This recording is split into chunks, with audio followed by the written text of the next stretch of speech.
my name is Colin Sanders and I review history books.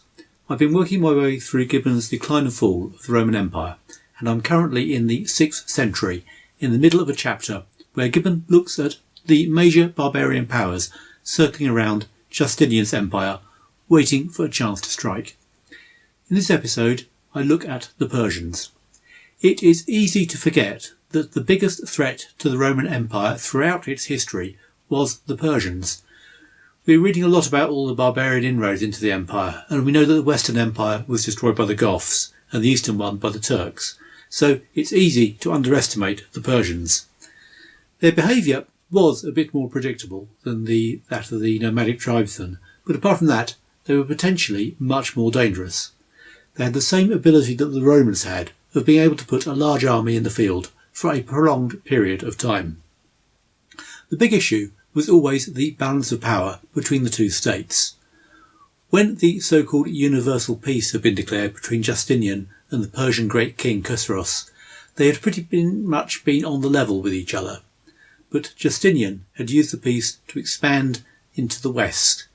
The conquest of Africa and Italy increased the size of the Roman Empire by about 45%. Peace with the Persians was obviously working well for Justinian. It was in his interest to keep the frontier with Persia quiet. He tried to keep the status quo going by sharing some of the spoils from the Vandals with Choesros, but even while the universal peace lasted, the peace of the two empires wasn't exactly perfect. They were conducting something of a proxy war in a couple of parts of the frontier. For example, they were backing factions in a dispute in part of what is now Syria. At the time I'm recording this, something very similar is going on right now in exactly the same place. Choesros marched a large army into the area, and he then proceeded to occupy most of Syria. He was able to capture Antioch when the Roman garrison simply ran away. He then proceeded down the Orontes to the Mediterranean, where he bathed in the sea and carried out a solemn sacrifice to the creator of the sun, in thanks for his success. The local Christians would have been appalled by the sacrilege, but found the behaviour of the army to be disciplined and not oppressive to the inhabitants. They were also treated as some games at the Persians' expense. This was the behaviour of a monarch intent on conquering and holding, an alarming prospect for the Romans, and with the Byzantine forces tied up in Italy, there was little standing between Choesros and a march on Palestine to seize the holy city of Jerusalem, or even an advance on Constantinople itself. The recall of Belisarius saved the day. Although there were few troops on hand, Belisarius, by a careful campaign of manoeuvre and deception, was able to force the Persians back to the Euphrates. He wasn't, however, able to deliver a knockout blow. This left the two empires pretty much where they had been at the start of the conflict.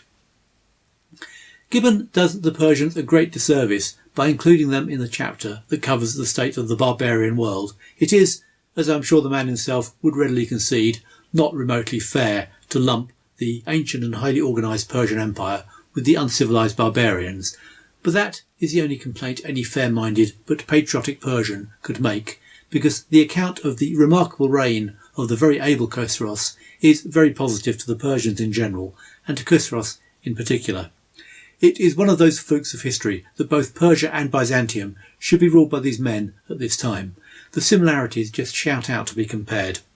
Both were unusually long-lived and unusually adept at staying alive in roles that were usually strongly correlated with early and violent death. They were both also unusually able and unusually ambitious for their respective states. Both had an expansionary policy. Neither were fussed to fight the other either, because both had other projects that seemed, and indeed probably were, rather more beneficial to the short-term interests of the countries they ran and the long-term legacy they were both conscious of leaving in history. That they would end up doing quite a bit of fighting with each other was basically a consequence of the iron laws of superpower politics. When you have two superpowers, they're going to be in conflict most of the time.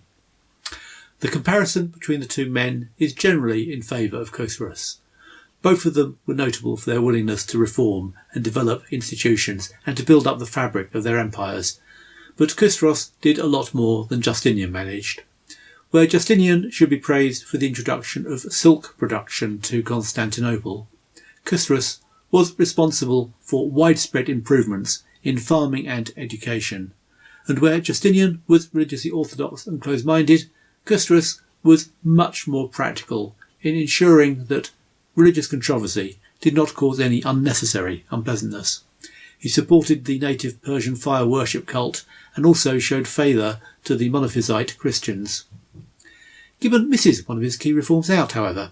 Choesros reformed taxation to give his empire its first centralised tax system, where the government got the money directly from taxpayers themselves. That this reform was necessary was partly a consequence of the messy situation he inherited when he first came to the throne, more on that later, but it must also have been motivated by a desire to match the military spending of the Byzantines. In a classic arms race, the Byzantine desire for security had led them to build up their forces and thus threatening the security of their neighbours. The Persians had responded by building up their own resources, thus threatening the Romans. But although the conflict with the Byzantines was more or less inevitable, in his early years it wasn't a priority for Choesros. He had come to the throne at a rather complicated point in Persian history, with a lot of conflict already available, making it unnecessary to go and look for it. His rival for the throne was his brother, who had allied himself with a revolutionary movement led by a man called Mazduk. Mazduk and his followers believed in a more equal society and so challenged the rights of the Persian nobility. Choesros took the other side and helped for the suppression of the movement by the nobles. They might have regretted this help though, because he was later to turn on his one-time supporters. He also wiped out the rest of his family. The progressive part of his nature didn't stop him being highly skilled at the blackest of the black arts of internal politics. He was also quite adept at the cut and thrust of international politics too. His interventions in neighbouring states showed all the guile, hypocrisy, opportunism and downright cynical naughtiness that were characteristic of the average superpower's foreign policy at the time and have continued to be right up to the present day. We'll explore some of that naughtiness in a bit more detail next time. Before I go and start working on that, I'd just like to quickly thank Task 2009 for his kind comment on the US iTunes store back in 2013. He said he was looking forward to new episodes. Well, there haven't been that many since then, but there have been a few. I'm really sorry they take so long to get out. But I've nearly finished the script for the next one, which I think you'll find a bit more interesting than the average one. One of the reasons for my ridiculously low productivity is that I tend to find all sorts of fascinating but irrelevant stuff while I'm researching the background. This time I felt it worked to include some of this stuff in the script. So, although there is not that much more material left in chapter 42, the next episode will be rather a long one by my standards. I'll try not to spend too much time getting it all straight, but in the meantime, thanks for listening.